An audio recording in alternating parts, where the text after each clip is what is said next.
All right, here's 3.4. Call it day one. 3.4 will get split up over a couple of days. We've got to start to slow down here a little bit because in 3.3,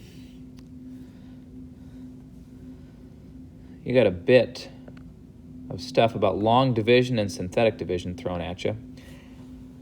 Put a lot in that lesson, kind of knowing in the next couple of days, we're coming back to the same stuff and we're going to start to slow down. That was just to get kind of long division and synthetic really on your radar. Long division, what you're going to find is, testing-wise, that's going to be pretty simple. I want to see that you can take a couple polynomials and divide them using long division when you have to, okay? 3.4 with kind of this process of finding zeros of higher degree polynomials, we tend to get really focused on synthetic, which is great because you probably like that one better. You just can't forget about long division because you're not going to see long today, okay? So again, test-wise, you'll see synthetic more. You'll be asking more applications with it. Don't forget that you got to be able to do some basic long division, okay? So here's the deal with zeros. A polynomial of degree n, okay, for us, that's usually like 3, 4, or 5, but whatever the degree is, has up to n real solutions for its zeros, okay, like x-intercepts. Now, one thing I want to put here, and we'll get into this more, real ones can fall under two categories. They could be irrational, or they could be rational.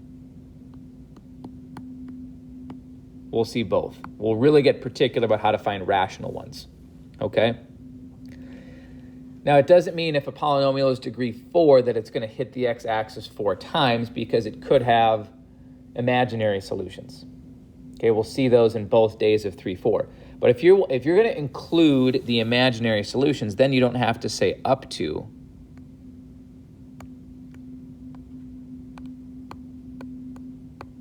Then you can say exactly. Okay?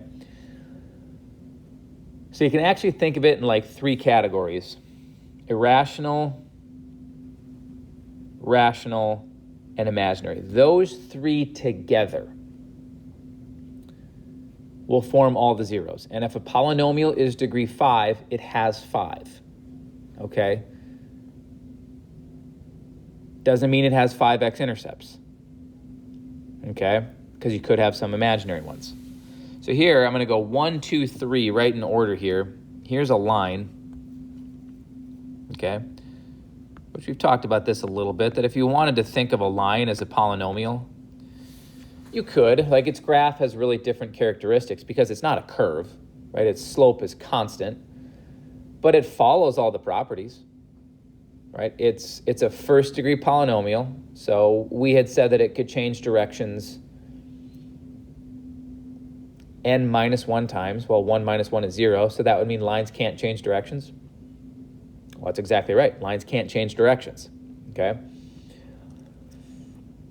According to this, it should have 1, 0. And you actually don't have to worry about the imaginary thing with lines. That doesn't come up. But you will find, as far as its zeros, it'll have 1, and it will typically be real. It's just a matter of, is that, 1 x-intercept it has, is that going to be rational or is it going to be irrational? Okay? But there's a first degree. And their basic algebra will find you the zero of a line, right? You set it equal to 0 and solve, and it's really straightforward. You don't have to factor. You don't have to use the quadratic formula. You just work backwards, and you'll get the 0. Okay? Here's a quadratic. Quadratic's the first time that it doesn't happen here, but the imaginary ones can start to come into play. Right? If you had a quadratic that just doesn't hit the x-axis at all, which we've seen, it could have 2 imaginary solutions. Okay, we'll actually see later on in 3.4 that imaginary solutions actually always come in pairs. Okay, then you never get one by itself. Okay? So here I could factor this one. Now it says up to n real solutions. This one has a factor that's got a multiplicity of 2. So as far as real solutions, it actually only has 1, right at x equals 3. That's okay, right? According to our definition, a quadratic of degree 2 could have at most 2 real zeros, okay? Now this one doesn't have any imaginary ones. It's really kind of a funky thing that with that whole thing of having the same factor twice, it's kind of like that 0 counts twice, more or less. Okay, kind of a weird way to think about it, but that's kind of what's going on. All right, we'll do some factoring over here. They both have a factor of x. All right, this is a really good example to illustrate what this definition up above is saying. Up to n real solutions, but it will have exactly n if you include imaginary. Okay, so here it is. Partially factored, but that first factor of taking out x, I set it equal to 0, and I get a real solution. This has a 0 at x equals 0. Well, we're not fully factored yet because I've still got to deal with x squared plus 4. So I subtract 4 from both sides, take the square root, and I get this.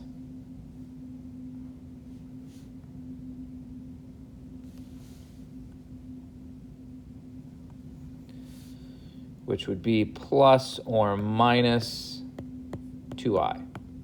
Okay, so this cubic has, as the definition states, let me bring that definition back here, it has 3 zeros. One at 0, one at plus 2i, one at negative 2i. Okay, and you can start to see with the plus minus thing with the square root, a little bit of some insight here as to why these imaginary ones have to come in pairs. Okay? Only one of them was real. And then we got the 2 imaginary,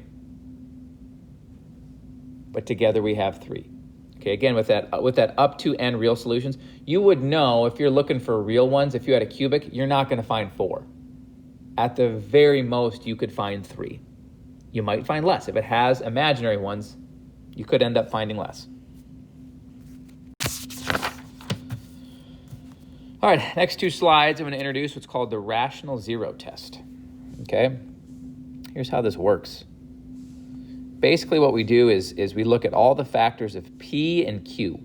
Okay, this definition here kind of gets a little wordy, a little, little tedious here, but if you were to look at this polynomial down here, okay, and there's not going to be that many because I started with some numbers that are really small. P are all the factors of the first coefficient. Q are all the factors of the last one at the very end. Basically what we have to do is build off this big list of possibilities. Okay? Now this list is going to be very short because if we go off of P, because for this problem, P is 1, Q is 1. Well, okay, that's not very many factors, so we don't have all that many to check. We do have to include negatives. Okay, actually I shouldn't say, let me back up here.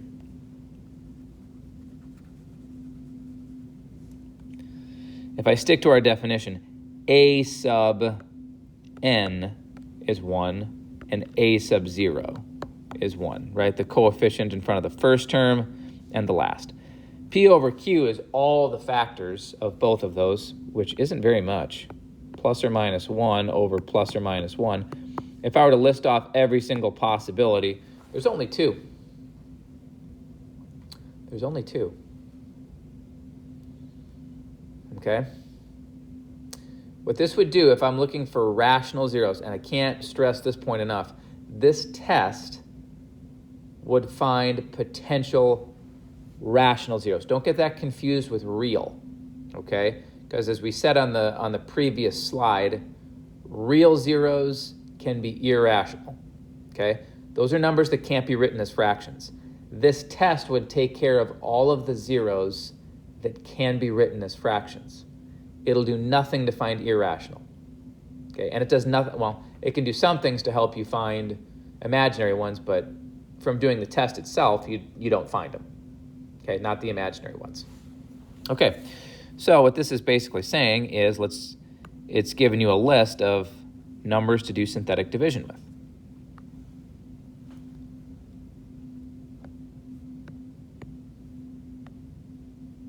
So I'm starting with positive 1. I bring down the 1. 1 times 1 is 1. 0 plus 1 is 1. 1 times 1 is 1 again. 1 plus 1 is 2. 1 times 2 is 2. 1 plus 2 is 3. Okay?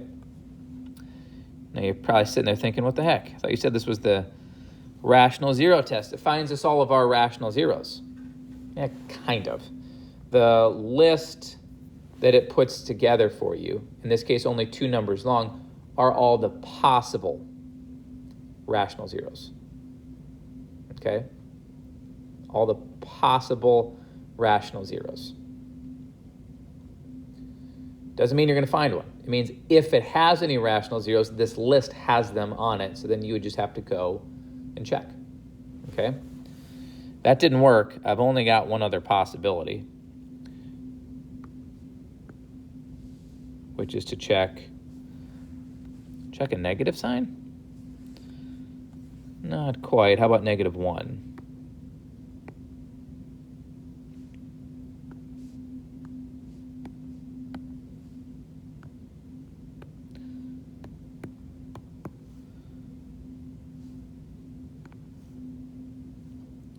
Times 2, get negative 2 and negative 1.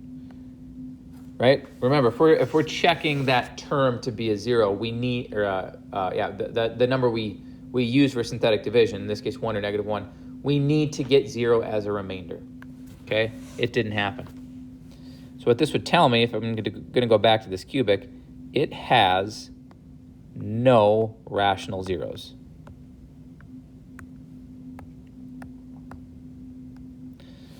Now for us, in terms of finding zeros, this would actually be the end of the road. To find the 3 zeros for it, we would be stuck.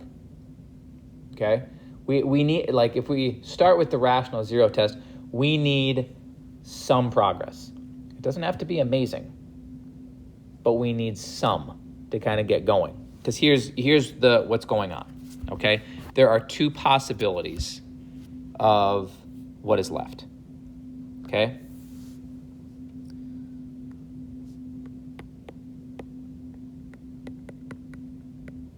This is a cubic, so it has 3 zeros. It could be that all 3 are irrational. Okay, so it crosses the x-axis 3 times, but it's at kind of really weird numbers, numbers that can't be written as fractions. Okay? That's one possibility. Now remember, there's this whole imaginary thing. Those always come in pairs. So the other possibility is it has 1 irrational zero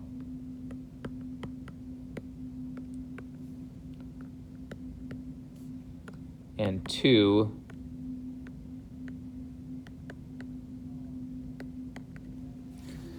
imaginary. Okay? 2 irrational, 1 imaginary is not a possibility. Okay? Imaginary zeros always come in pairs. Okay? We'll see that more on day 2. Okay? So those are the 2 scenarios that could be going on.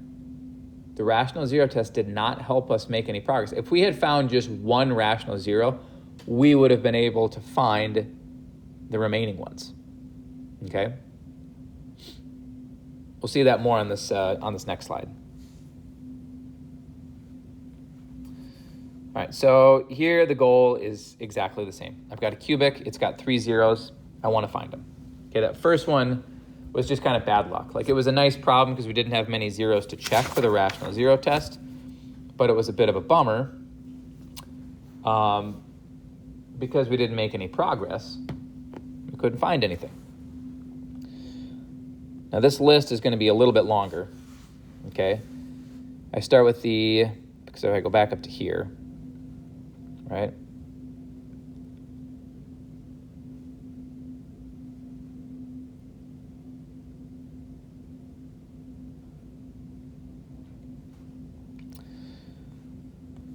Going back to P and Q, by the way, up here. By the way, one thing I got to do, I got to switch these. Hopefully you caught that. It's hard to tell with like 1 and 1, but I have them backwards here. P is all the factors of, actually, I'm trying to simplify it and like label those two as P and Q, which I shouldn't be doing, because it's the coefficient itself is a sub n and a sub 0. It's the first over the last, right? So let's go back here and kind of clean that up, okay? So when you're writing out this ratio, what you really, really need to remember is P, okay? Those are all the factors of the constant term.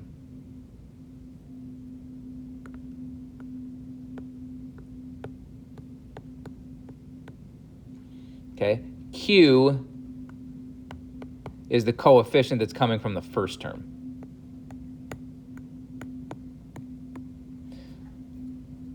So let's think about it that way. Okay, I shouldn't be calling those terms P and Q. So really what you need to know is P, right, is your last term. Because here they're going to be different numbers that, you know, it's all the factors of our constant term at the end, which is going to be 3, and the first term is going to be 2. What you really need to remember is the last term and all of its factors. That needs to go on top. The factors of that first term, they need to go on the bottom. Okay, that's what I was trying to get into early, but did not do a good job of explaining it. So make those adjustments. That's last on top, first on bottom.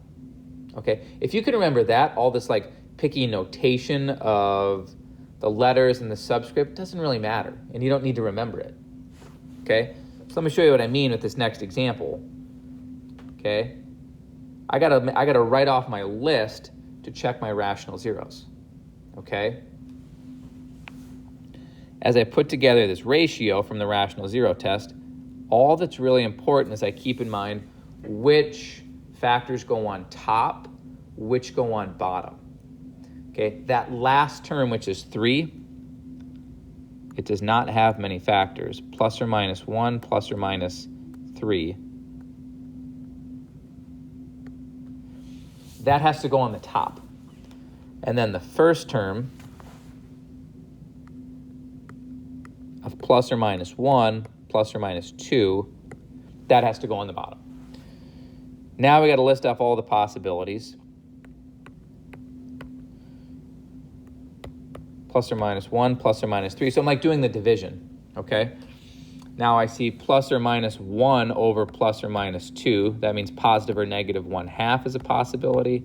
And then 3 over 2 is also a possibility. Okay, in the first problem that we did, it didn't add, you know, it was just plus or minus 1. The fact that there wasn't a number other than 1 on the bottom, no additional possibilities were created when we made our list, right? This is a little bit more normal that it's got 8 possibilities. At most, 3 of them would work. Okay, that was a pretty short one on the first one where there was literally only 2. Okay, literally only 2.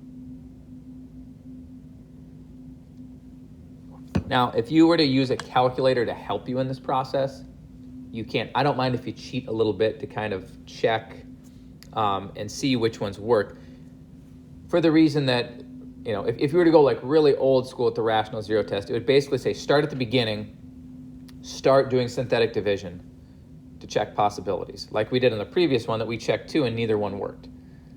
But again, if in any way you want to use your calculator to help you out so that you kind of like do the work in your head, so then as far as the work with synthetic division that you show, you know that they're going to work, that is okay to do, okay? You still need to show the work for the 2 that are going to work. Okay, 2 or 3. Like whichever ones actually get you the zeros, you got to write those out. The cases that don't work, again, you don't need to show. Feel free to, you know, kind of quote unquote cheat with a calculator to kind of find the ones that work. Okay, I've already done that on this one. Okay, Here's what I mean. I am going to start with negative 3. You might be thinking, why would you start with plus or minus 1? I actually could, but I cheated a little bit.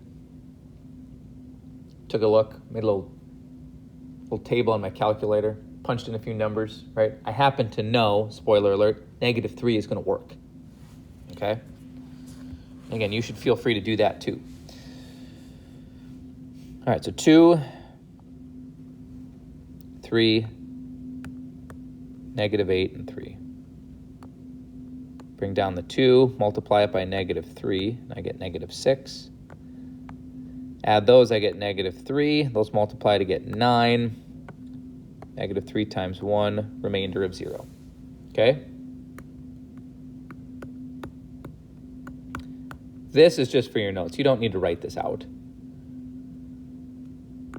But I think it's just worth noting. What I have checked is that x equals negative 3 is a 0. No question about it. Okay? We've just verified it with synthetic division. It is. Now, there's a couple different routes you could go at this point. When I was saying,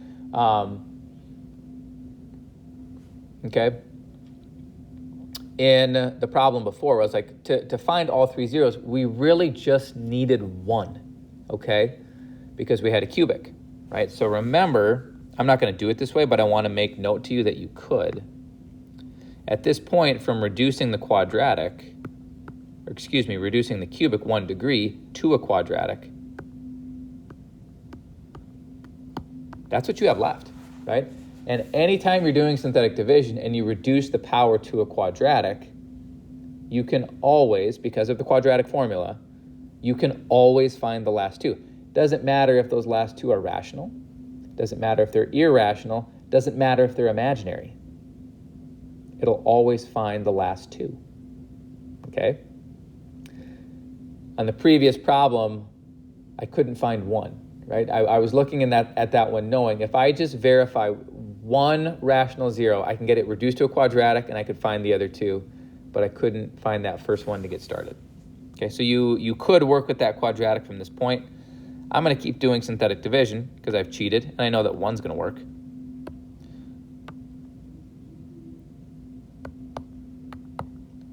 And there it is. Kind of a fun thing to check, right? If you were to have used this quadratic and done the quadratic formula, you would have seen it will give you 1 as one of your answers. Okay? Now I reduce the power a second time, so now it's first degree. So what I have left here is 2x minus 1. Well, that's just fine. I've got two zeros. Okay, there's a third, right? And at this point, I know none of the zeros are imaginary, right? Imaginary zeros come in pairs. I don't have any pairs. I don't have any room left for pairs because I've only got 1. So I set this equal to 0.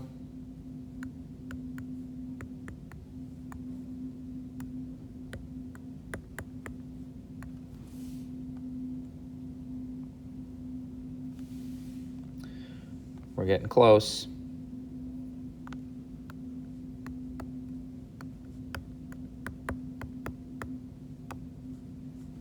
And x is a half.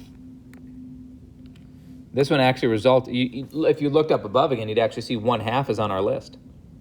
1/2 is a rational number. So in this case, very different story from the first one that we did.